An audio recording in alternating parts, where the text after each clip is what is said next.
Good afternoon, everyone.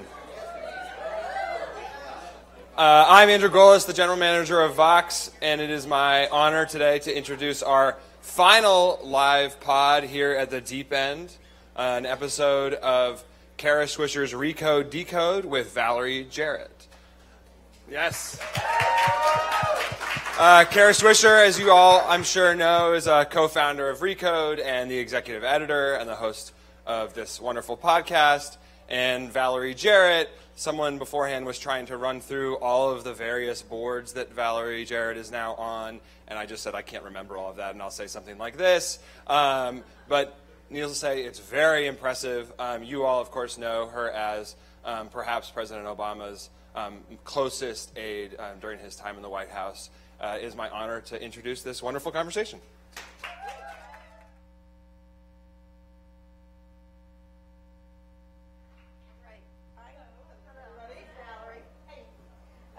So I have been lucky enough to have so many badass women I've been able to interview at South by Southwest, and do I get to be a badass woman? You're the baddest assest of them. I like that. I'm happy. So thank you for coming. So we've been talking backstage a mile a minute about a lot of things, but I was telling Valerie, I'd be remiss if I didn't. Valerie just got in the news this week for being on The View, which is fascinating. Can you illuminate us on? You said that it was a little more nuanced, what you were trying to say, yes, in reference to Farrakhan and Tamika Mallory. So we were having a conversation about Tamika Mallory, who's one of the young leaders of the Women's March movement, and we were talking about leadership. And I said, look, leaders have to meet with all kinds of people that they don't agree with. And I said, so I meet with the Koch brothers or Rupert Murdoch to try to get criminal justice or immigration reform done. I said, but the difference is associating yourself with their values. And what she did was not make it clear that hate is not tolerable under any circumstances. Mm-hmm. So it wasn't about her working with them. That mm-hmm. wasn't the issue. My issue was that you can't in any way endorse hate if you mm-hmm. want to be the leader of an inclusive movement. Right. And I think what you're reacting to is that people try to say that I was saying it was a moral equivalent between Farrakhan and Koch and Rupert. And it wasn't mm-hmm. about that. It wasn't about that. That wasn't so the you point were not I was making that comparison. No, I was saying, yeah, everybody meets with those people, right. but you can't associate yourself with their values mm-hmm. if their values are about hate. And right. that's what she was not as good about doing with Farrakhan. But she's new, she's young, she's growing, mm-hmm. and hopefully she's learned a lesson. Well, let's talk about that idea of, we have a lot of things to talk about. Valerie just recently joined the board of Lyft. She's on the board of another internet company. And we're going to talk a little about tech stuff, and she's been on my podcast, right? I think it was right mm-hmm. after you left, or right before the before the transition. Let's start by talking about what you're doing now. What is it like being What exactly is it what that is it you I'm do? You do exactly now. A few things. So yes, I joined the board of Lyft. I'm also on the board of 2U, which is a internet company that's helping provide a platform for universities to offer degrees, digital degrees online, which is, and the whole point is 2U, it's taking the education to you, and their motto is there's no back row. And so I think a lot of people who wouldn't have access to higher education are now going to have it. And I'm also on the board of Ariel, and my father was one of the first investors there 35 years ago, so mm-hmm. it's great to be on that board. I'm helping President Obama with his foundation. And it's been so therapeutic for me after leaving the administration to be able to continue doing what I care so much about, and that's helping, and I'm looking around this audience, helping young people get civically involved and realize that the world is in your hands and we're counting on you, and giving them the tools that they need in order to go forth and change the world. And I'm also advising Attention, ATTN, mm-hmm. and I think they're cool and providing content mm-hmm. To help educate people about what's going on in the world. And I'm writing a book. And I'm teaching at the University of Chicago Law School. Okay. That's it. Is this... I'm exhausted. Is that all to forget what's going on right now? Yes! I said therapy, didn't I? Yeah. I meant it. Okay. I've been to, I can't tell you how many different cities. I think I'm in 7 cities this week. Yeah. I'm keeping myself at a frenetic pace so that I don't stop and look and see what's going on in the world. So tell us what you think about what's going on. You can't ignore it. Where would we begin? the glasses come off. I get hot just thinking about it. I started to steam up. Well, Okay, so I'd say two things that probably sound opposite. On the one hand, I take the long view, and I know that our democracy has always been messy, and we take 2 steps forward and 1 step back. I just think that we're in an interesting, scary kind of moment here, and technology has a lot to do with it, the way information flows so much quicker than it used to. And I'm nervous.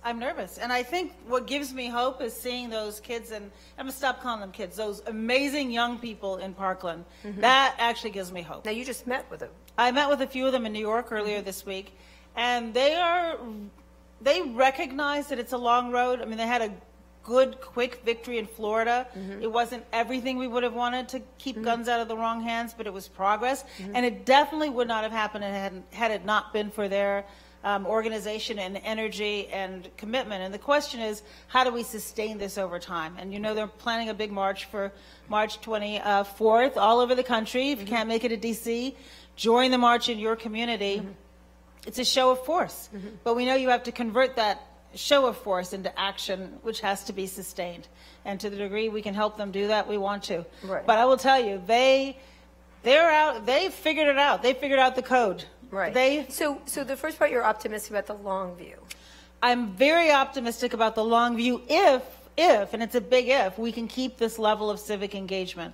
So part of why I love spending time on the Obama Foundation is it is committed to helping this next generation appreciate the fact that our country, our government, is only going to be as good as we insist that it be. And how we put pressure and how we do what we can do as individuals is really what's going to depend whether or not my optimism is merited. So what's your second part? My second part You what? said you had 2 parts. One was the first part is that optimism. The second part is I'm terrified. All right, tell us Just about the terrified part. Just terrified every single day. All right, well, I'll put it to you this way. Because you've been in that Oval Office. That's my point. That's Okay. why I'm terrified. Well, I'll tell you what worked for us. And that's really all I will tell you, is that we tried very hard, recognizing that the leader of the free world needs to be disciplined, have a team around him that is sharp, and you have structure and organization. And I mean, everything that went to President Obama had been reviewed by our entire team. We gave him memos in writing, lengthy memos the night before, which he read before he came down to the office the next day, and then we debated them, and then he made decisions. And I think given the magnitude of the challenges and the complexity of what's facing, not just the United States, but leader of the free world means leader of the free world, I think that discipline's really important. And so right now it would appear from the outside to be a tad bit chaotic, wouldn't you say? So what does that mean? How does that translate inside there? Because you're one of I don't know. I can't even imagine, really, honestly, what that must be like inside. My stomach hurts just imagining how tense it must feel on that team. Because it's disorderly. You don't know what's going to happen from one moment to the next. Right. Is there something good about that? He's saying he's done things presidents wouldn't have done, like talk to Kim or done whatever. Well, what I said about that the other day, which didn't get as much pickup as my first comment, was, look, I think we should all prefer diplomacy to fire and fury, because fire and fury is scary. Those words are scary. Normally, what you would do is make sure that you do a lot of due diligence and you know what your rules of engagement would be, what you were willing to give up, what you were insisting upon. He's trying it a different way. I think do I wish his way to be successful so that we all don't have to worry about a nuclear North Korea? Well, sure, we all should want that. It wouldn't have been the approach that we would do. So we'll see, I guess, is the answer to your question. It's too early to tell whether or not it'll work. Right. So when you talk about that, and then we're going to move on politics, when you talk about that, having been inside this organization, what are the problems that could, it just flat seat of your pants, or what is the danger? What is besides the nuclear button part, which is the sense obvious. of chaos is destabilizing to everyone, not just us, the American people, but the world. As you travel, as I know you have, and I certainly have, people are wringing their hands because it's not what they're used to from the United States. They're used to us being, the measured adult in the room, right? Right. And so it appears chaotic, and people don't know what to think. And so then they don't know whether they can rely on us, because we seem to be in, all over the place. And so if they can't rely on us, then that means when we ask them to do things, will they do them? And we have to ask them. We were talking backstage about Ebola. Part of the reason why we didn't have a pandemic of Ebola is that the United States led our allies with our military to contain it. That takes goodwill. Right. People have to have confidence that if you say you're going to do X and they do Y, that you will do X if they do Y. That's leadership, right? And so the question that we don't know the answer to, which causes me some anxiety, is what will happen if people can't rely on us the way they always have? In a crisis like an Ebola crisis. In a crisis of any kind. Of any kind. And Ebola specifically, they had a very robust science group at the White House that was leading it. We had a very You robust. had one, yes. We did. We had a very robust science. President Obama, some of his most favorite times was when he met with his outside and inside science advisors. He kept saying they're logical. They actually like research, and they like evidence, and then they tell you things based on evidence and research. So that's how we rolled. Right. And without Yes. it? Pardon me? Without it having, because there isn't a science Is there advisor. anybody There is working not anybody in the working. science? No. In OSTP, as No, we called it? There's no head of OSTP. That's a problem. That's a problem. I Okay. think it's a All right. problem. So one of the things you guys had pushed was you did a report on AI. You did a report on jobs, on STEM, on coding, the importance of coding. And I know just this week, Wyoming is now requiring its students. The Does schools- everybody hear that news? Yes. Pre-K Wyoming. through 12th grade, every year you got to have computer science. Why? Because you need it. Right. Exactly. Which is really exciting, I Right, think. And right. I mean, part of what we did, and Megan was a huge part of this when she was in the White House, Megan Smith, is starting with young folks and girls in particular. What can we do to make it interesting and exciting? How do we teach it in a way that people see the value of computer science? How do we change the curriculums, encourage people in, and I say we, I mean the collective we, in universities, so whether it's University of Maryland in Baltimore or Harvey Mudd, change their curriculum, and now there are a number of women who are enrolled in computer science has gone way up. What do we do in the workplace to both attract and retain women and people of color? And in computer science, women stay 3 years. Right. Well, that has to change, and it's a whole bunch of stuff, including like paid leave and equal pay and paid sick days and workplace flexibility and affordable childcare. And a lot of the tech companies might do that, but it's also culture, and that starts at the top. And what are we going to do to create an inclusive culture where people appreciate that to be globally competitive? You need to have people who don't think just like you do surrounding you. Right, right, which was one of the pushes around in the Obama administration, the idea. Now it's moved to the states. It seems like that's where it's, Well, I it's think- happening in Wyoming. I know. There's lots of states. There are increasingly numbers of states that are beginning to appreciate the fact that they want to have a workforce that's going to be employable. And so you can't necessarily now rely on the federal government to do anything. And it's appropriate that a lot of that action happen at the state and also happen within companies. I mean, I'm really proud of the fact that Lyft has a 18-month maternity leave and paternity leave, men and women treated equally. You can take 3 months of leave that's not for paid leave that's not for the birth of a newborn. They're working really hard to figure out how to attract and retain a diverse workforce, doing implicit bias training for people who are doing the interviews, so that you make sure that you're objective and you're not biased in the interviewing process, making sure that diversity is a part of the culture of the company. And that requires the people at the very top to embrace it. And it can't be done by government alone. You need the private sector. The private sector, but in that, in doing that, is the government has always been part of job changing and job training, and now job training is almost negligible by the federal government. And these issues that are coming up, AI, robotics, automation, self-driving, all have implications on jobs. Yes, they do. And we already, though, as you know, have a large number of tech jobs that are going unfilled. And so, I mean, one thing I'm very excited about is there's now an umbrella organization made up of about 450 entities that are working on everything from computer science for all, tech hire. They're traveling around the country. They've been to 70 cities, really focusing on and generating interest in doing kind of a boot camp for technology. There is an initiative also as well called Jobs, where they're going around, literally going around the country and doing marriages between companies, employers, and talent. Because if you don't see the talent, you don't know that it's there, how are you going to hire it? And they're helping mentor people so that they can apply for jobs. So at the same time as we might be disappointed in the federal government, we also have to recognize we're going to have to do what we can do. And to have, I mean, so for example, one good example would be the Girl Scouts. They're working with ages 6th grade through senior year in high school on both coding as well as cybersecurity and trying to get young girls interested in those fields. So it has always been a combination care of government, the private sector, and civil society.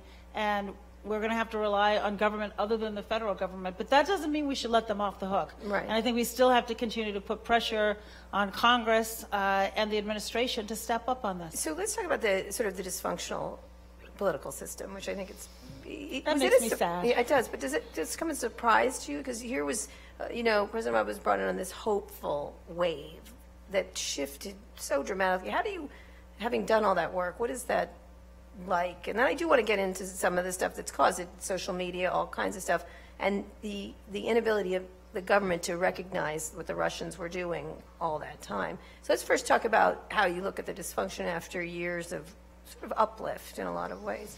Well, it was uplifting, but I have to tell you, since the first day we walked into the White House, the Republicans made their decision that they wanted to try to stop any progress at all. And when I think about it now, I mean, what I probably underestimated was how wedded to the status quo they were. And a lot of that's driven by special interest groups. I mean, if you look at the work, there was nothing more profoundly disappointing to me in 8 years than Congress's unwillingness to just pass the most simple law to close the loopholes on background checks. Why would you want anybody who shouldn't have a gun, who's a threat to themselves or to anyone else, to have one? 32,000 people die every year. 2/3 commit suicide from gun violence. It was just the simplest thing, but it was a good example of where, because the NRA is so powerful in how it funds members and how it looks at every single vote and will cut off that funding and run somebody against them if they would have, for example, have supported the background checks, that you have to have a counterforce to that. And that without that counterforce, that is not just, I mean, the Sandy Hook parents spent a lot of time on Capitol Hill lobbying. And when one of them told me, they asked a Republican, why didn't you vote for it? And they said, yeah, we know the American people want it, but they don't want it like it's their #1 issue. Whereas the NRA will take our funding away if we don't do this. And so I say all this as background to say, let's not say it was all peaches and roses while we were there. It wasn't. But we really tried to continue to have a united front to push Congress to work with the governors and the mayors and pass laws around the country, paid leave, paid sick days. Lots of cities and states have passed laws for those too, for example. And then work with the private sector and the not-for-profit society. But were you surprised by the backlash, or what Donald Trump managed to pull together in terms of mood and tone and frustration and anger? Yes, I was caught very surprised. I was very surprised, and because I thought that a country that elected Barack Obama twice would probably not elect Donald Trump. But then I keep in mind that 43% of the eligible voters did not vote in the election.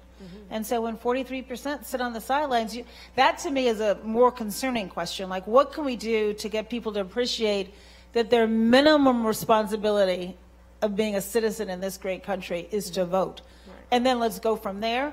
And so part of what I'm excited about now is, so for example, on the march on the 24th, the big part of it is going to be voter registration in every city. I mean, these young people have figured out it's not enough to just march, you have to vote as well.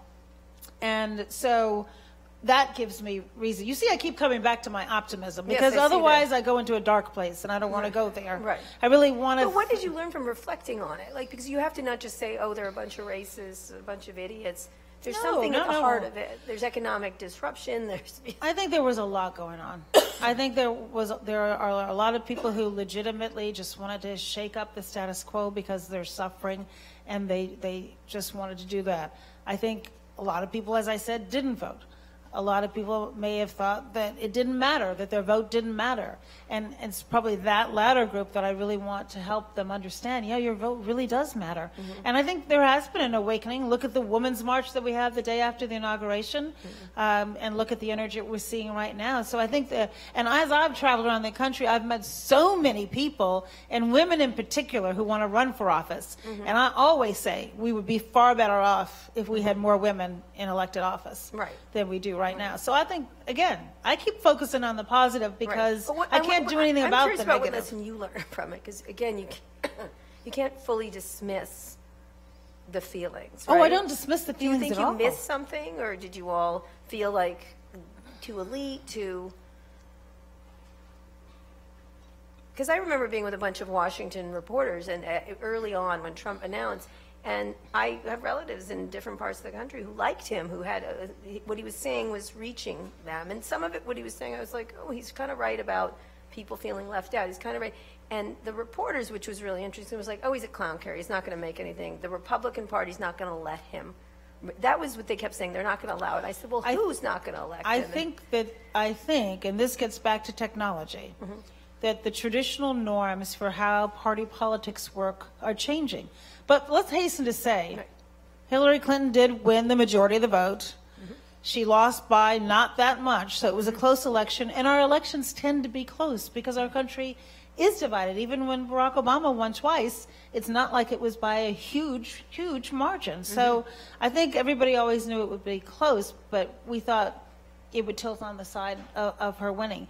That doesn't discount the anger at all. I travel and I talk to a lot of these people who are suffering, and as the income gap between the very wealthy grows, that frustration turns to desperation. Right. And so when you're going into the next elections, are you very involved in politics now, or is it that's enough? At the moment, I'm catching my breath. Okay. I will get back involved, I'm sure. Right. So what would be the key things in terms of the midterms? What are the messaging that the Democrats at least have to at least return? Or should there not be Democrats? Should it just be another party? Look, I'm a Democrat. I think we go back to our core values. We're about inclusion. We're about giving everybody a chance for opportunity. We're about a big tent where there's room for everyone. I think we cut against this sense of us being an isolationist, and that we recognize that we're a part of the world. And there are huge markets outside of our shores, and we ought to embrace that opportunity. That we may be a great country, but we're not the only country on earth, and that we can learn a lot from people from all over the world. And part of what has made this nation strong is our commitment to immigration. I mean, as you well know, you look at the folks who have invented these amazing companies in the last 20 and 30 years, and many of them have been immigrants. A lot of them. And so I say we embrace all of that, and that is a tent where we should be growing the pie, not carving up the pieces more, or moving decks on the ship. Do you think the Democratic Party's gotten that message? I do. And yet, we still have Bernie Sanders, Joe Biden, the same characters. Well, as for 2020, I think it's too early to tell. We're talking about the midterms, which are coming up right now, and I think we've got around the country some good people who are running, and a real opportunity there. I think.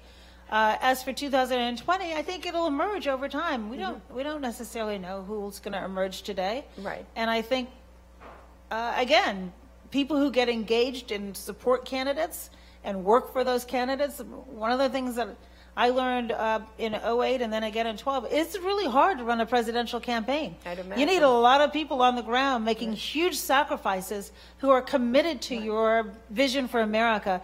I think with young people in our town, we win. Right. If they're engaged. So having run a successful campaign with a candidate who wasn't known early on, and you picked the right one, you backed the right. I did. Guy. I'm very proud of that. Yeah. Who would you back now? It's too soon for me to tell you, and I'll tell you why I say it's too soon. What does that candidate look like? Well, let me tell you what Barack Obama did, which is why I think the underdog in that case won. He said, I have to earn every single vote, which means I have to lift up my hood and let people kick my tires and get to know me.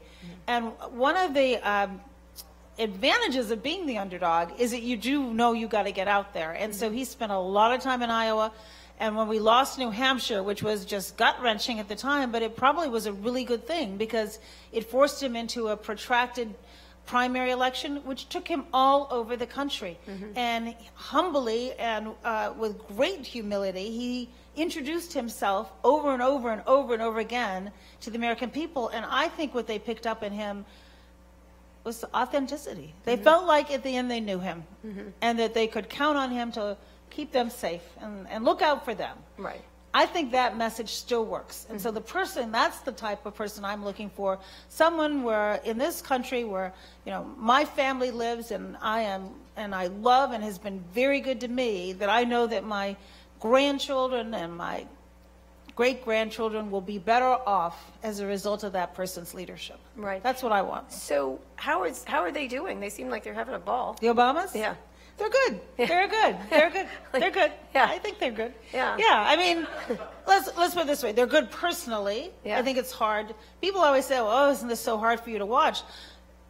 No, because it was not about us. It's no harder for us, and it's much harder on people who are worrying if they're going to lose their health insurance. Or now that's really being hard. deported, or the kids or the adults who are worried about being deported. So, you know, what we're going through pales in comparison to that. But they are also young, fortunately, and have a couple chapters left in their life. And this foundation is going to be an opportunity for both of them to roll up their sleeves and get to work and continue to be a force for good and to help groom the next generation of leaders. And I think they both feel very strongly that our country needs to have multiple people just like Barack Obama. We can't put all of our eggs in one basket and expect miracles to happen. We need to have a grassroots of leaders all across the country. And yeah, true, but they're so cool. They're very cool. Particularly when he puts on those sunglasses or she's dancing with a 2-year-old. Yeah. I mean, they're cool. They know they're cool. They know they're cool. They are just, you know what, they're cool because you feel like, I could hang out with you. You're normal. I mean, part of why I was so happy to see Mrs. Obama meet with that 2-year-old is that the 2-year-old was looking up to her as a queen.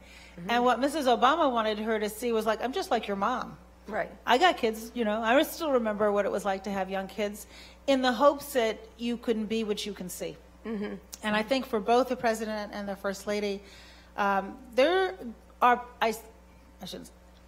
Obama and Mrs. Obama are role models for all children, not just black children, all children, about what a healthy family looks like, what people do when they love each other and respect each other, how you can raise your children in a really abnormal environment and have them turn out to be really great kids.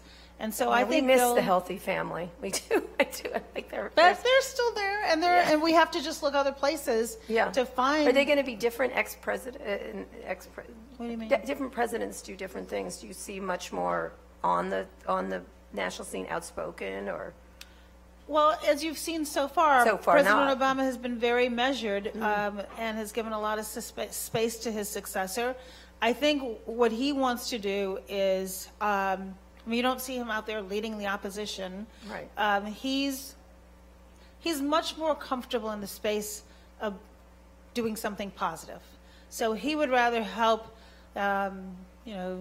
aspire boys and young men of color to get the same opportunity as every other child and work with a group of them and mentor them and see them go out and change the world, or to have a training days the way we've had in Chicago now a couple of times with folks from all over the country, and then the summit we had with people from all over the world who came to Chicago and shared best practices for how I always call it ordinary people doing extraordinary things.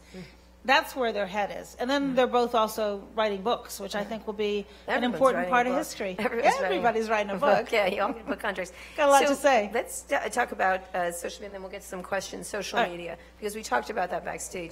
Do you think the Obama administration did enough to understand what was going on with Russia and then the tech companies? Go through.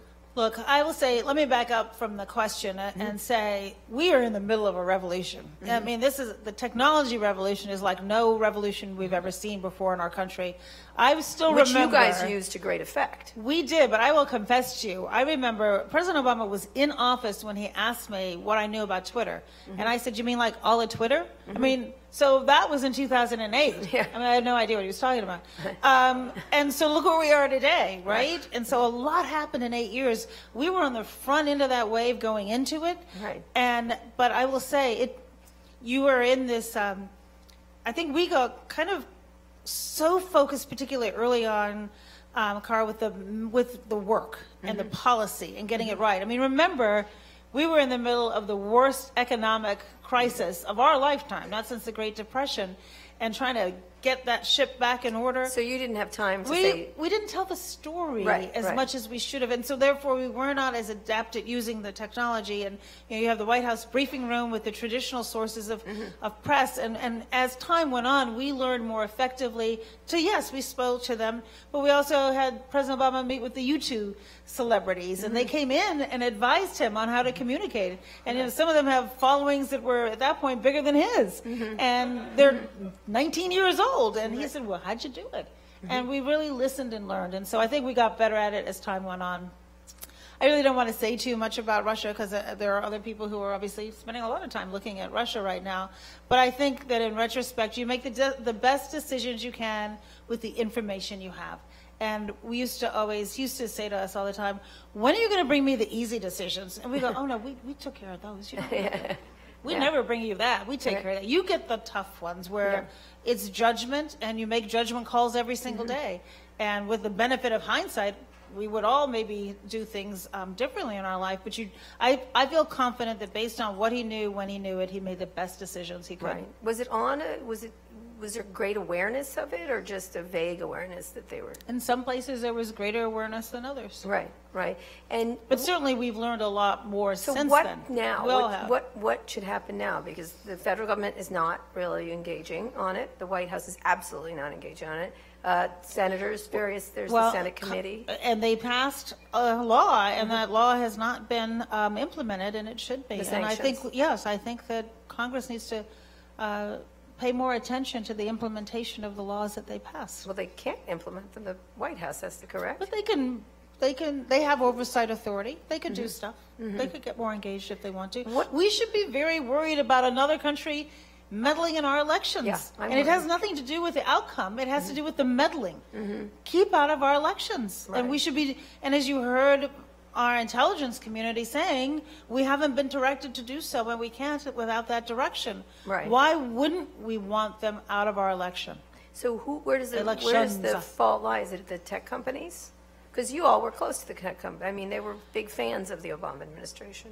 Look, I think, were the tech companies aware of everything that was going on as they have grown larger and larger and larger? Well, of course not.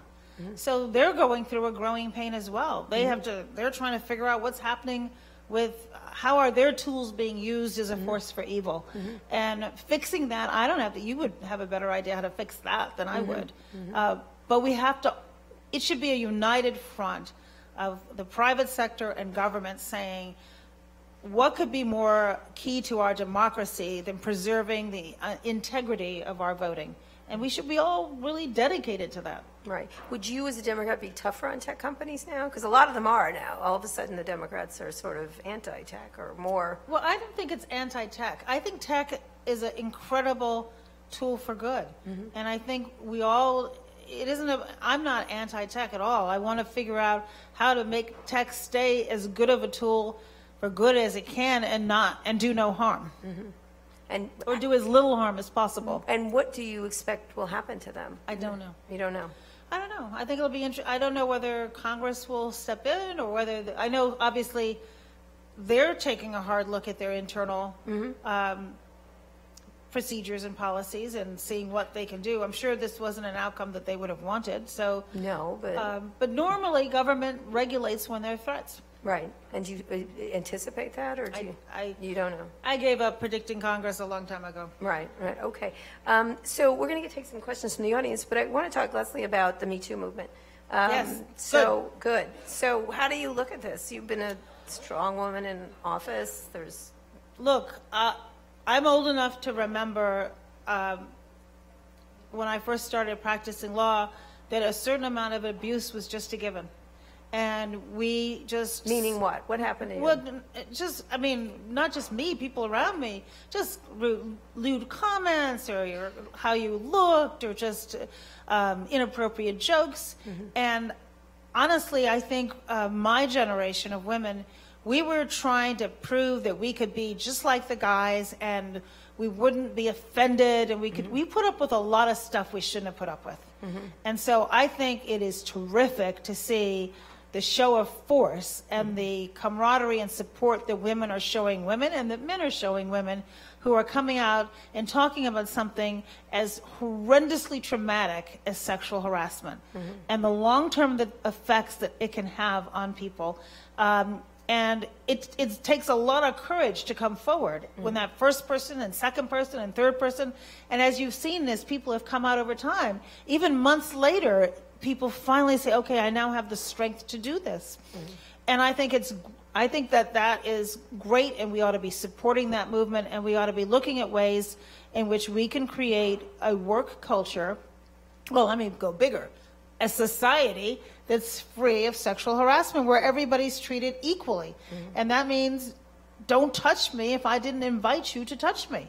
It's just not that complicated. And so when people talk about the backlash, I'm like, that's an excuse for just continuing to not respect women. Why do you imagine there is that backlash? Pardon me? Why do you imagine there is that backlash? I think it's an excuse. I think men can conveniently say, oh, well, I can't travel with a woman now, I guess. Well, yes, you can. Just, don't go into her room at night and don't harass her. Right. It's not that complicated. Right? Yeah. I think so. Yes, you can be alone with a woman. Yeah. Just stay in your chair and she'll stay in her chair. You know the expression, right? Mike Pensing it? You have to... I hadn't heard that expression, but I know exactly what it means. Okay. I'm quick. Quick. Yeah. But to the broader point, and so Me Too and Time's Up, which I think is also very important, where this isn't just about really famous women coming forward, but it's the factory worker who has no voice and no ability to pay for her defense. And so raising funds to help those women is very important. And I should mention that May 5th and 6th in Los Angeles, Tina Chin and I are convening a summit called the United States of Women. Right. We had one back in 2016. It was very successful. We had 5,000 folks from around the country and the world come in. Super cool ads you had. Very cool ads. Thank you. Yeah. And it was obviously people participated digitally as well. So we decided to do this one in LA. It's a diverse city where culture meets business, and we thought it important to have it on a different coast than the one we had last time. And we're inviting people to come in and share best practices again. We're going to put a spotlight on stories that we have heard as we've traveled around the country, where people are figuring out, well, how do you close the pay gap? What are the nuts and bolts for how a company that's interested in doing that would do it? What is the appropriate basket of paid leave and paid sick days and workplace flexibility? It's got to move beyond sexual harassment. It's the whole package of how are we... See, I look at it this way. Yes, it's important that women are protected. Full stop. Next sentence. It is also a business imperative, if you want to attract and retain the best talent you can, to have values and policies that are consistent with the 21st century worker. And people can now work anywhere they want to in the world. And how are you going to compete for talent? And if you don't recognize the fact that people have lives and they get sick and their parents get old and they have babies and they shouldn't have to worry about being intimidated in the workplace, if you build that kind of culture, you will be more productive, more efficient, you'll have less turnover, and in the private sector, you will make more money. And so I'm about making that case, because I think it is more sustainable than just only saying it's the right thing to do. I think there's a business imperative for it as well. Okay, so the United States of Women, last thing I want to ask you about is the things like Charlottesville and racism, because that gets, you just mentioned that especially a lot of the hotel workers, women of color, more than white women, a lot of the complaints around all of this has been it's too focused on wealthy white women, essentially.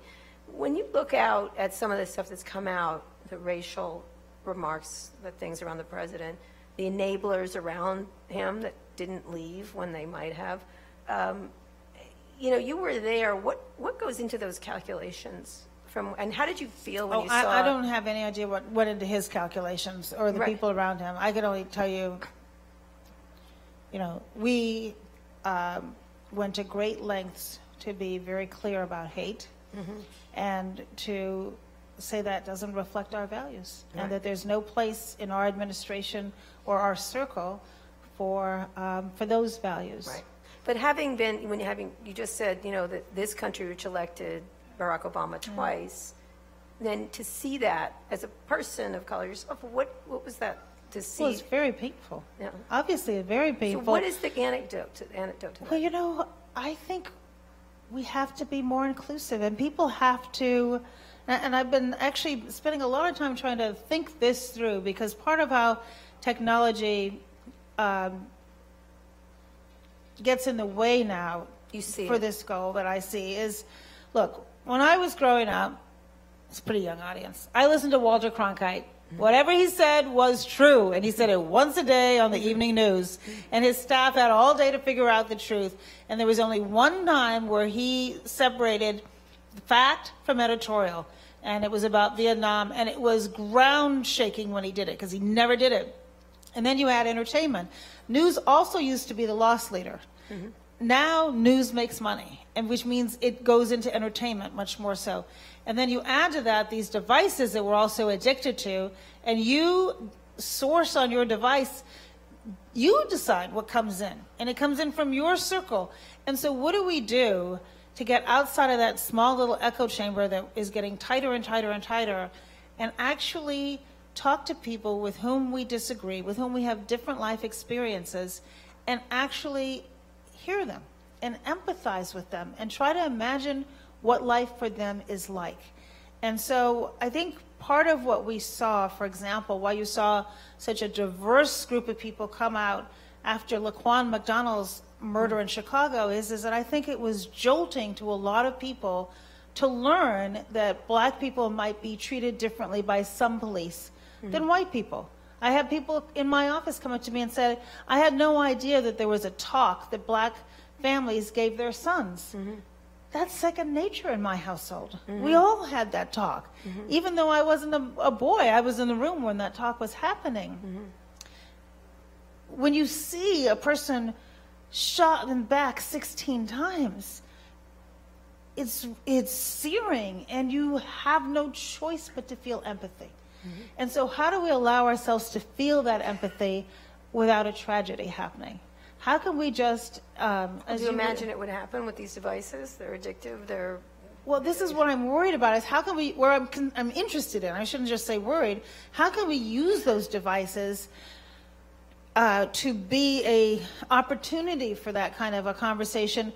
And the problem is, and just look at my Twitter feed and you see it, people say things on social media that you would never say to somebody's face. Yeah, right? You got some ugliness this week. You did. Well, you know what? And so some of it you read and some of it you tune out. But it's scary out there, and it prevents people from. I mean, the stakes are so high. If you say one thing that's ever slightly misunderstood, you get this huge backlash. And so the question is, how do you use it as a force for good? And relying on you young people to figure this out too. No, I don't know the answer to that, but I'm worrying that it is helping pull us further and further apart. People who look at MSNBC don't watch Fox and vice versa.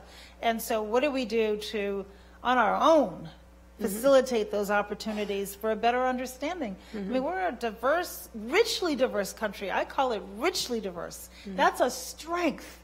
And we're turning it into a weakness. That's a great one. Questions from the audience? Right here? We got a thing. Tell me your name. My name is Anseline Hoya. Hi, Anseline. Hi. In what ways do you think things would have been different if the Democratic presidential candidate had been Bernie Sanders? Oh, that's good. I don't have a crystal ball. I really have no idea. I don't know. It's an interesting question. The thing that I try not to do, because it makes me crazy, is to wonder what if. And there are lots of what ifs that might have led us to a different place. I think the more important question is, what do we do now going forward? How do we build a coalition of the willing that believes in the values that Bernie and Hillary believed in and Barack Obama believed in? How do we make that big tent where those three leaders all fit really comfortably? Because I think the bigger the tent, the more powerful the tent. And that means that we have to also give ourselves some freedoms within that tent to differ on some issues. We don't have to be 100% in agreement with one another on everything. What do you think he tapped into, though? There was something deep that it's very similar to Trump in a lot of ways. A dissatisfaction, the system's rigged. Yeah. He did tap into something, and I think particularly with young people, he really did. Well, you tell me. You were a Bernie supporter?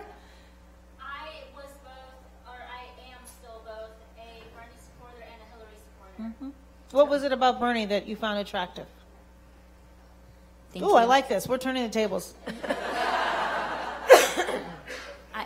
One of the things that I found attractive about Bernie Sanders is how liberal or progressive he is. Yes, that's true, and that is attractive, but I will say one of my big things now is I think we should have mandatory voting. It's never going to happen, but it's my fantasy, which I get to have now. And the reason why is I think if everybody votes, the country actually comes a little bit closer to the middle. And yes, Bernie, very progressive, liberal values. But the question you have to ask yourself is, if he had been elected, would that have translated into getting anything done? And I think you can't let perfect be the enemy of the good. That's a good point. And compromise is the nature of the beast. And the question I just would say is that I encourage us going forward to find a candidate who will compromise to get things done, not the values, not your core values at all, not your core beliefs, but would realize that there is another half of the country out there.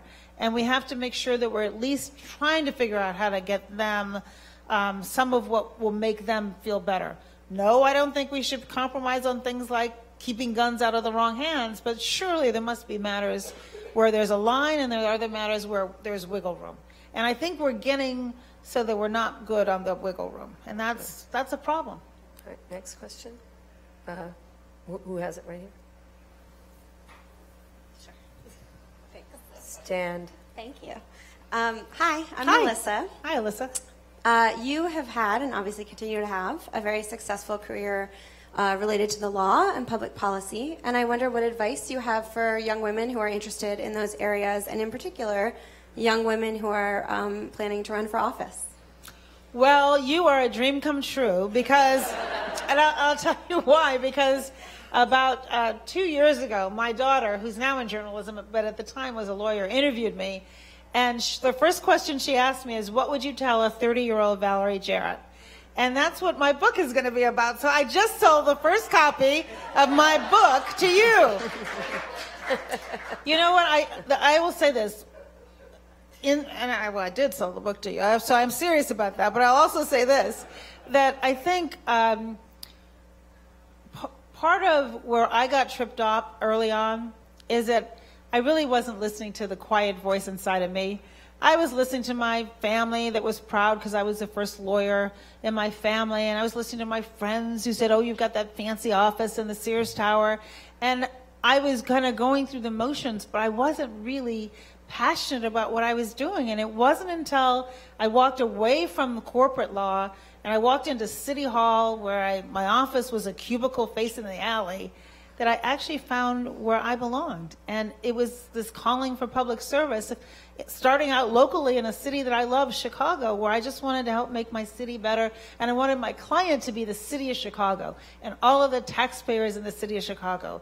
And I just felt big doing that. And so part of my advice to young people is, first of all, don't make a 10-year plan like I did, because it was wrong. And I followed it longer than I should have until I kind of, well, anyway, read the book and you'll see what I did in the plan. But the most important, you just have to listen to yourself. And it is a quiet, mighty voice if you give it power. And also, the good thing about your generation is that your life, I mean, not like our grandparents or whatever that went to one place and stayed the same place their entire career.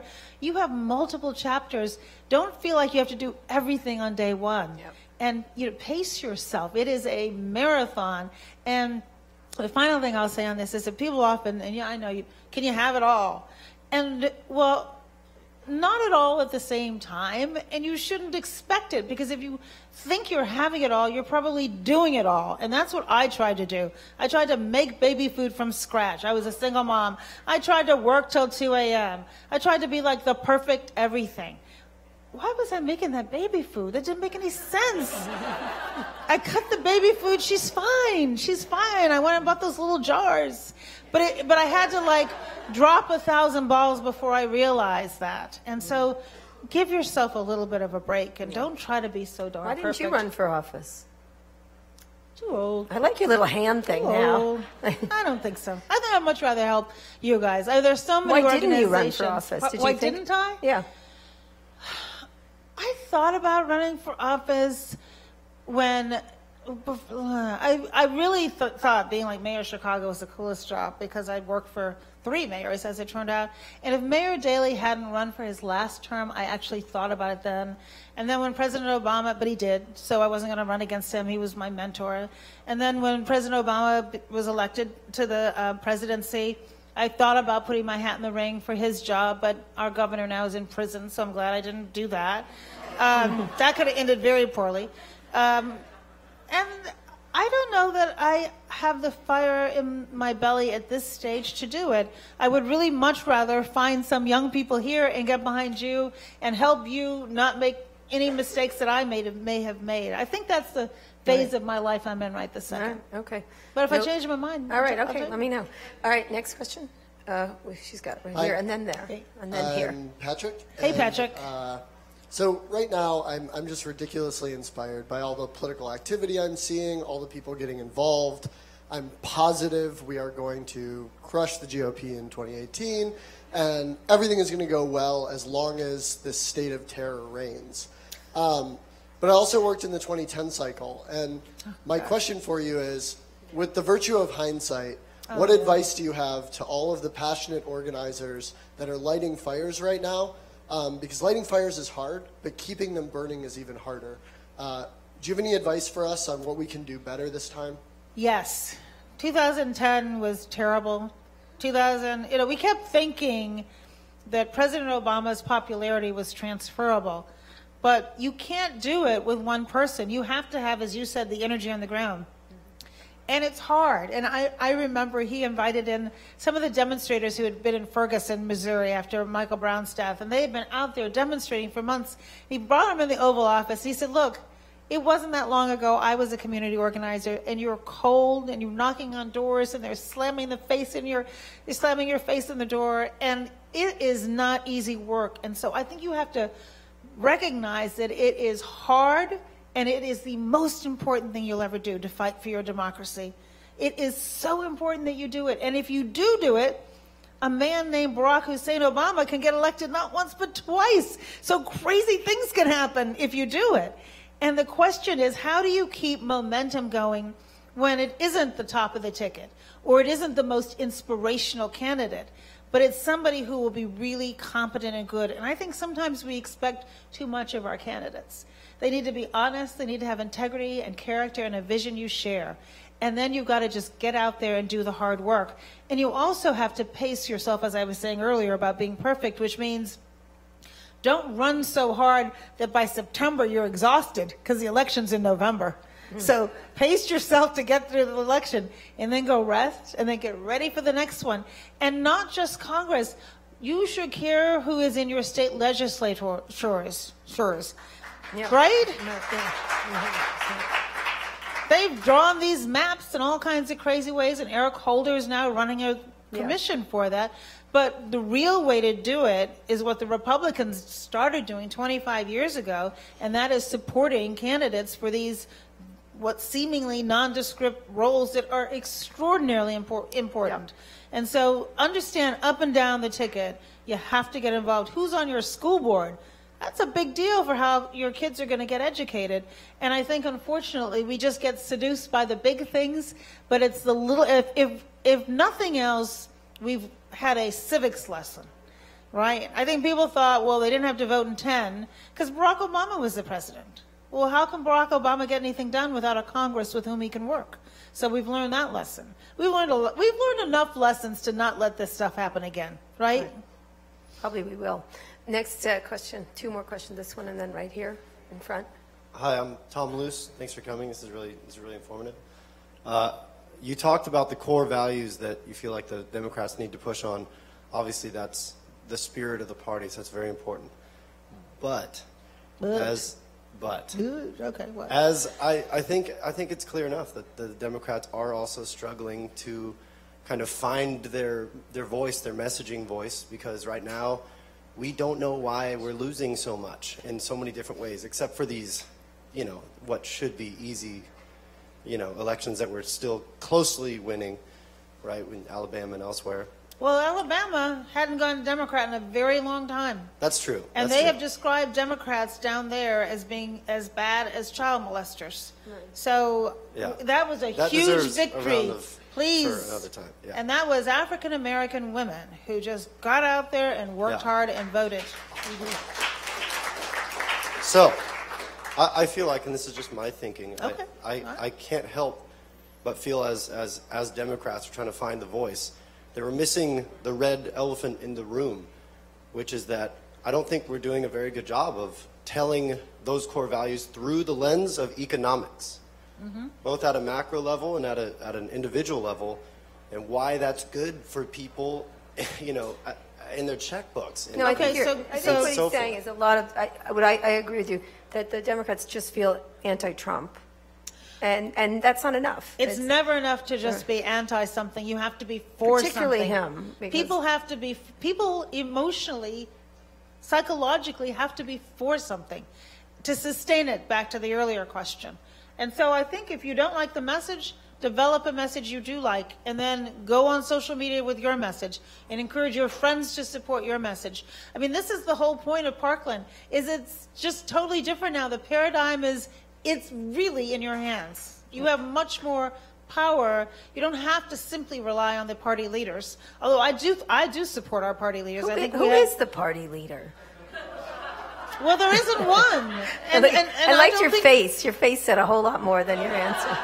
Well, we don't have one. And I think, in a sense, and to the people who come up to me every day and say, why won't Barack Obama be that leader, is that he fills up so much space in the room, and what he really wants to do is to help you emerge as a leader, and you emerge as a leader, and that means you do have to take the long view, and you have to recognize there's going to be a period of time where there isn't any one leader, but we're going to have a bunch of leaders. I bet you we have a ton of people running for president, and we're going to be able to kick their tires and lift up the hood and see what's there. Probably 32 of them. All right, 2 more questions. I'm allowed 2 more. One here and then right here. So right here first, because he's had his hand up for longer. And then I see you right there. Thank you so much for hosting this. This has been awesome. One of the questions that I have, which is may seem a little bit uncomfortable, is that you've worked in public policy for a long time, whether it's with mayors, President Obama. With particular to the office of the president, and seeing so many people come through, is there any thread that ties all our previous presidents together, something which, as speaking to so many Americans, appeals to Americans, that somewhat connects Donald Trump to Barack Obama to President Bush to Clinton? I find that sometimes it's so easy to look at it as we're almost 2 countries battling for this one office. But do you find that there is something similar between all of them, anything that somewhat connects them all together? Yes, Valerie, what do President Obama and Donald Trump have in common? Is there something? Well, I'm always going to find something positive to say. So this is what I would say, really. It doesn't get as much attention as perhaps it should. And I can't say that it was as welcomed as maybe I would have liked it to have been in this last transition. But one of the things that we're very good at doing in this democracy is a smooth transition of power. And don't underestimate how important that is. And I always point to President Bush, because that was my experience. I co-chaired President Obama's transition, and President Bush and his team, even though we ran a campaign where we were very critical of almost every policy he had, the professionalism and openness and willingness of his team to ensure that when we walked in the door, we were as prepared as we could be. I can't speak more highly of what he did. And we tried to do the same thing. I say that I don't feel that they received our offer as well as we did, because we were anxious to get as much information, because then you got to hit the ground running. And as I have talked to historians, that has been a tradition in our country for a very long time. And I think it distinguishes us from a lot of other countries that don't have a smooth transition. You can fight a big fight in a campaign, and when the campaign is over, and the other example of that I would give you is that there wasn't a time when we called any of President Obama's predecessors and asked something of them where they did not respond immediately. And I think that reflects well. And so far that hasn't happened, but I would like to think if President Trump needed his predecessors, that they would serve our country. Right. It's a small club. They tend to rise to occasions. That's been my experience, and that makes me feel really good. Does it? So I'm curious about that picture, though, you all took when the transition was happening. You were right in the front of it. And that was the day after the election. Yeah, I know. And okay. Give me a minute to catch my breath. Okay. That was a fantastic picture. But you know what the worst part of that photo for me Yeah. was? I saw the cameras, and that was like my happy face. That was like the best I could do. It's not like they caught me by surprise. I said, oh, here they are. I better look like normal. And that was but look, we'd been up all night. That was like at, 10 or 11 the next morning. Yeah. And there were a lot of people who, I was old enough to remember when, bad things have happened in our country. I remember when JFK was assassinated, King was assassinated, Bobby Kennedy was assassinated. I remember when Nixon stepped down. So I've seen some bad things. And when I said that to my daughter, who was distraught, she's like, that's not helpful. And I said, but it's the reason why, I take the longer view, is that we do have these disruptive things that happen. And as my mother always says, it's not what happens to you, it's what you do about it. And that's what I'm counting on. If you read some history, the whole area around Jefferson and Washington and Hamilton was pretty ugly. Very ugly, actually, during this. I've been reading the Hamilton book for 6 years now, but I'm just telling you, it doesn't go well for them at all. And they barely make it. They barely do. They hated each other, and there was a lot of really rancor. Okay, last question back here for Valerie, and thank you, Valerie. By the way, that was a great picture. That was sad. In the words of Donald Trump. Okay. Sorry. Hey, I want to thank you. My name is Tony. Tony. I want to appreciate your public service, because I come from a background of public service. I was a city commissioner for like 5-6 years. I come from the border, South Texas. So I was a city commissioner. I was on the ground, and I understand what the everyday person in my community deals with. So what I want to know is, what is your input in what we can do as, I'm a lifelong Democrat, okay? And I understand where President Trump comes from and where the Democratic nominee came from. What I want to know is, what can we do as a party to unite and find a new leader? Because right now, and he alluded to that right now, we do not have a leader of the party. And that is my biggest concern right now. I'm a lifelong Democrat, and I want to see something achieved. I want to see victory in 2020. What can we do as a party to find someone that can unite us all? At this time, we don't have that. Okay, that's a good question. Because we talked backstage about how Republicans do fall into line. I mean, the pretzelness that Paul Ryan's displaying is almost breathtaking, for example. Yeah. But they had, 17 people who ran for president? So a lot of people came out, and I think because we have a Republican in office, we're going to have a bunch of people who are going to run as well. And so, yes, it would feel great if we had that one person right now who we could look up to and say, he's taking us through what's a really painful period. And I think... Well, we had Oprah, but she's disappointed us at this point. Oprah decided she didn't have the fire in the belly. Right. So, but I think what we might want to get comfortable with is having multiple leaders until somebody bubbles up. And it's very disconcerting in that middle period when you don't have that one person who you're really counting on. But it forces us, to the point about getting engaged on the ground, to be the leaders in our community. And don't underestimate your community and how you can use your community, particularly now with social media, to galvanize. There's no one leader in Parkland, but look what they've done. They don't have a leader. There's a bunch of them that are all, and they coordinate sometimes, and they don't, and they, they get together over social media, they get together in person. I think leadership is going to look differently as we move forward than perhaps it has in the past. And it's more comfortable to have one person. Particularly, you might disagree with that one person, but that's your person, and you can disagree with them if you want. And I think we're going to just be uncomfortable for a while, and that discomfort in our country leads to change. And so embrace that discomfort and let that be a part of what fuels you to get out there and work your butt off to make sure that we can take back both the House and the Senate, and the world will be a better place. All right. On that note, Valerie? Thank you very much. Valerie, you're always classy, Valerie. Always classy. Thank you.